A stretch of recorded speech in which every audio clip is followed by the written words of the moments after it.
Assalamualaikum anak IPA Ibu. Halo semuanya. Semoga kita semua selalu diberikan kesehatan dan kebahagiaan ya. Hari ini Ibu akan jelasin materi yang sebenarnya udah pernah Ibu praktekin, udah pernah kalian praktekin, dan kalian juga udah 2 kali kuis. Nah, tapi Ibu belum sempat jelasin materinya secara dalam. Baru kali ini Ibu ada kesempatan buat jelasin materinya. Nah, apa sih materinya? Yaitu materi tentang fluida. Apa itu fluida? Fluida adalah zat yang dapat mengalir. Nah, kalau berbicara zat yang dapat mengalir, pasti yang ada di pikiran kalian langsung mikirnya, oh pasti air. Ya, benar. Contoh dari fluida paling sederhana adalah air. Tetapi zat yang dapat mengalir itu bukan cuma air loh. Ada juga zat gas.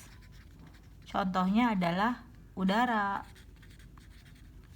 Zat cair, salah satu contohnya adalah air. Tapi ingat, contoh dari zat cair itu bukan hanya air, tapi contoh fluida yang paling sederhana itu adalah air. Nah, lanjut. Fluida itu dibagi menjadi 2, yaitu ada fluida statis, ada juga fluida dinamis. Oke. Nah, fluida statis itu yang akan kita pelajari sekarang. Concern dari fluida statis itu lebih ke zat cair. Nah, kalau fluida dinamis itu lebih ke zat gas. Nah, yang pertama itu ada besaran-besaran yang ada di fluida. Itu pertama ada tekanan.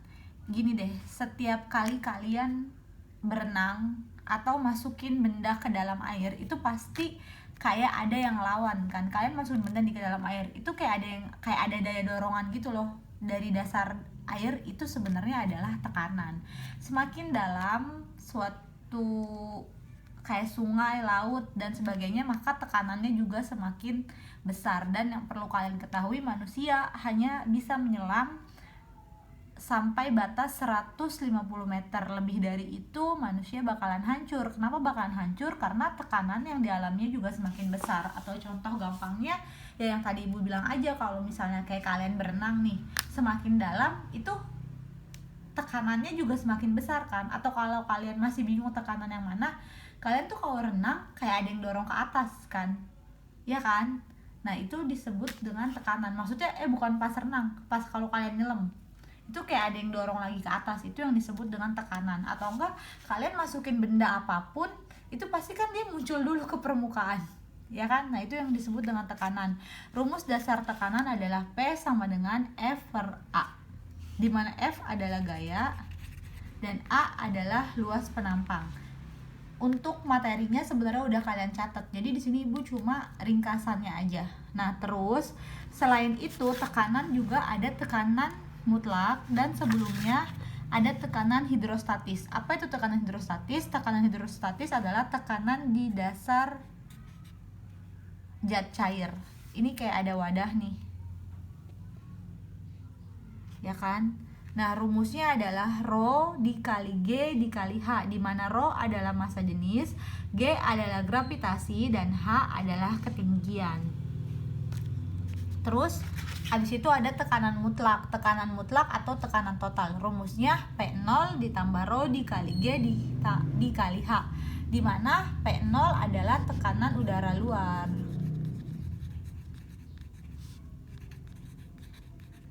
Oh iya, Rho itu kan massa jenis ya. Rho itu massa jenis. Nah, setiap massa jenis itu sudah punya ketetapan masing-masing. Contoh, massa jenis air nilainya 1000, massa jenis udara 10⁵ kalau nggak salah. Itu nggak bisa dirubah dan nggak perlu dicari juga, biasanya di dalam soal sudah diketahui. Nah, lanjut, setelah kita belajar tekanan, ada yang disebut dengan hukum Pascal. Karena biar videonya nggak begitu kepanjangan, Ibu jelasinnya singkat aja. Rumusnya F2 per A2, F1 per A1. Tapi inti dari hukum Pascal adalah tekanan, misalnya ini ada kayak pompa hidrolik gitu. Di sini, di mana-mana itu tekanan yang didapat besarnya sama aja. Habis itu ada hukum Archimedes. Nah, ini nih, semua yang berhubungan dengan air itu identik sekali dengan hukum Archimedes. Si Archimedes tuh ngomong apa sih? Misalnya gini ya, ini ada wadah nih. wadah ini berisi air. Nah, kalian masukin deh, masukin benda apa, anggaplah ini airnya penuh ya. Ketika kalian masukkan benda nih, kalian masukkan ke dalam wadah ini, airnya bakal keluar dong, karena airnya kepenuhan. Nah, air yang keluar ini jumlahnya sama aja dengan berat benda yang kalian masukin. Kalau misalnya berat benda yang kalian masukin sekitar 5 kilo, maka air yang keluarnya pun sekitar segitu. Ya contoh aja deh, kalau kalian masukin bendanya kecil, nggak mungkin kan air yang keluar banyak. Sederhananya gitu maksud si Archimedes. Nah, itu semua terjadi karena apa? Si Archimedes itu mempelajari tentang gaya apung. Gaya apung itu erat kaitannya dengan tekanan. Jadi kalau misalnya kalian masukin benda nih, benda kalian masukin, karena ada tekanan dia kedorong ke atas kan, kedorong ke atas. Nah, yang nyebabin dia kedorong ke atas itu adalah FA atau gaya apung. Ibu yakin kalau konsep Archimedes tuh kalian udah sering banget ngalaminnya dalam kehidupan sehari-hari. Yang namanya kalian masukin benda ke dalam zat cair, itu pasti bakal ada reaksi. Bendanya itu bakal kedorong. Bendanya itu bakal kedorong karena apa? Karena adanya gaya apung. Gaya apung itu karena apa? Karena adanya karena adanya hukum gaya apung itu ada karena adanya tekanan, benar. Nah, konsep Archimedes itu seperti keadaan benda tenggelam, mengapung, melayang, yang dimana kalian semua udah sama-sama ngerti kenapa benda itu bisa tenggelam, benda itu bisa mengapung, benda itu bisa melayang. Kalian semua udah ngerti alasan, dan alasannya itu kenapa, karena udah pernah kalian catat juga. Nah, sekarang ibu punya soal pertama di materi, soal pertama di video. Pertanyaannya, kenapa sih kalau kita berdiri dengan satu kaki kita bakal ngerasa lebih capek? Ya kan, kalau kalian nih berdiri dengan dua kaki 10 menit nggak capek, tapi coba deh kalian berdiri dengan satu kaki, pasti kalian lebih capek. Oke, itu pertanyaan pertama di dalam video. Oke, sekarang kita lanjut ke materi tegangan permukaan. Nih ya, ini tanpa kalian sadari, tapi bisa langsung kalian praktekkan kalau kalian lagi megang air deh, atau enggak air di dalam gelas. Coba deh kalian pegang sekarang, itu pasti kayak ada lapisannya di atas permukaan air, itu kayak ada lapisannya gak sih?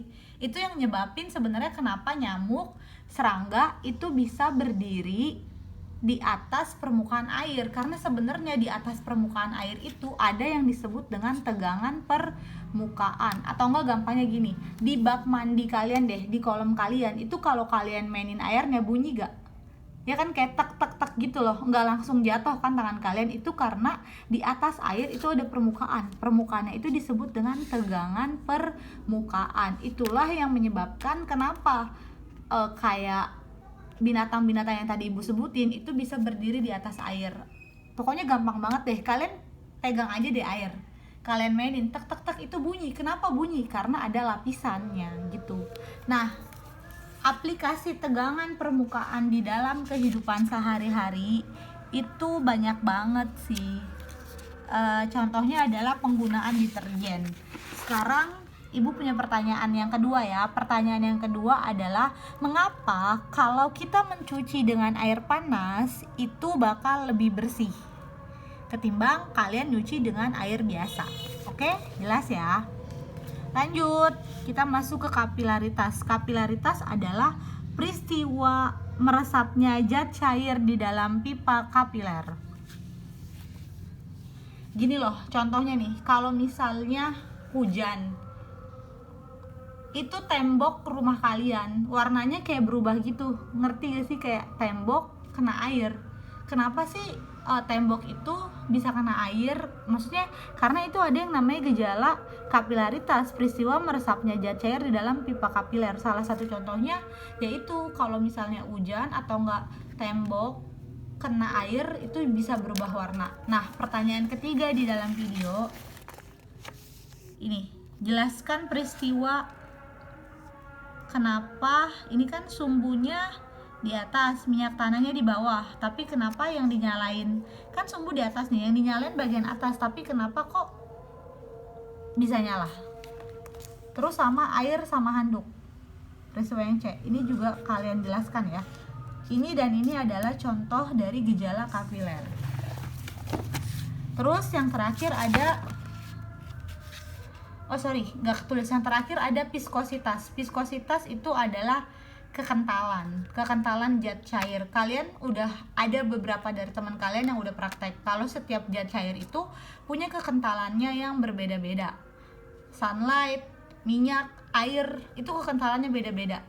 Semakin kental maka pergerakannya semakin lambat. Contohnya pas kalian praktek minyak, sunlight sama air, itu yang lambat siapa?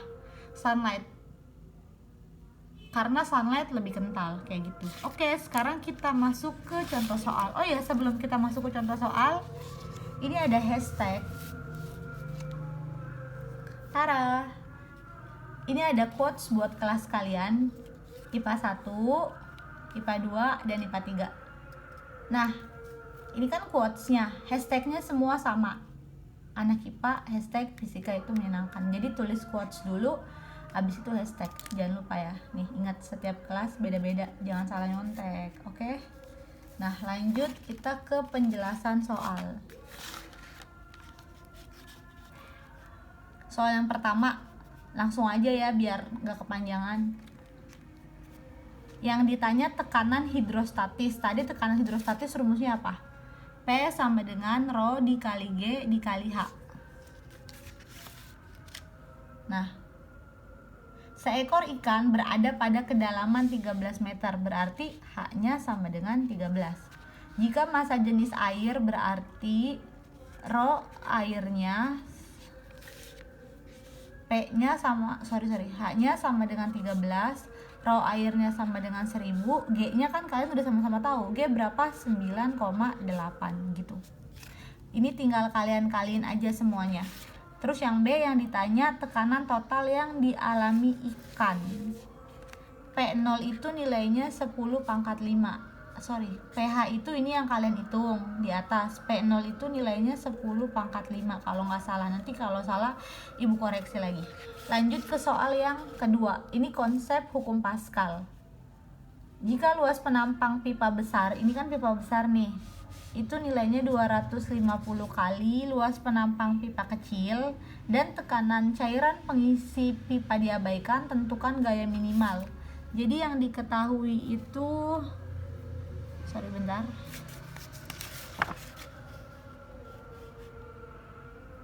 yang ditanya itu F1. F2 nilainya 250. Oke. Tinggal kalian hitung aja. Terus yang nomor 3. Ini ada pipa U. Pipa U ini diisi, yang bagian kuning ibu tandain diisi minyak, yang bagian biru itu diisi air raksa. Jika ketinggian minyak H2 adalah 28,2, H2-nya 28,2. Terus abis itu massa jenis minyaknya 0,8. Massa jenis minyak itu taruh dulu. Massa jenis minyak itu jika ketinggian minyak, massa jenis minyak itu ini rho 2. Massa jenis minyaknya itu 0,8. Yang ditanya itu kan di sini ketinggian air raksa. Massa jenis raksanya tadi kalau nggak salah di sini ada 13,6. Tinggal dihitung aja. Oke, kita lanjut aja ya, meskipun sebenarnya harusnya berhenti karena azan. Nomor 4, sebuah benda tercelup sebagian dalam cairan yang memiliki massa jenis 0,75. Jika volume benda yang tercelup adalah 0,9 dari volume totalnya, tentukan massa jenis benda tersebut. Ini 0,75, langsung aja dikali 0,9. Udah tinggal kalian kali. Terus lanjut yang nomor 5. Perhatikan gambar berikut. Air berada dalam sebuah pipa kapiler. Ini materi tentang pipa kapiler. Pipa kapiler itu tadi rumusnya, Ibu tulis dulu ya rumusnya. Ini rumusnya. Saya tadi udah sempat ditulis deh. Oh ini nih. Ini yang diketahuinya di semua di sini udah diketahui. Jari-jarinya 0,8. Cos tetanya 0,55, gamanya 0,072, gravitasinya 10, rho airnya 1000 kg per meter kubik. Kalian tinggal masukin ke rumus ini aja, rumus nomor 5. Oke, udah segitu aja. Terima kasih karena udah azan juga. Terima kasih, jangan lupa ditonton sampai selesai ya, dan jangan sampai salah hashtag, jangan lupa absen. Ikan hiu, Kurmasi Dipa, I love you anak IPA. Assalamualaikum warahmatullahi wabarakatuh.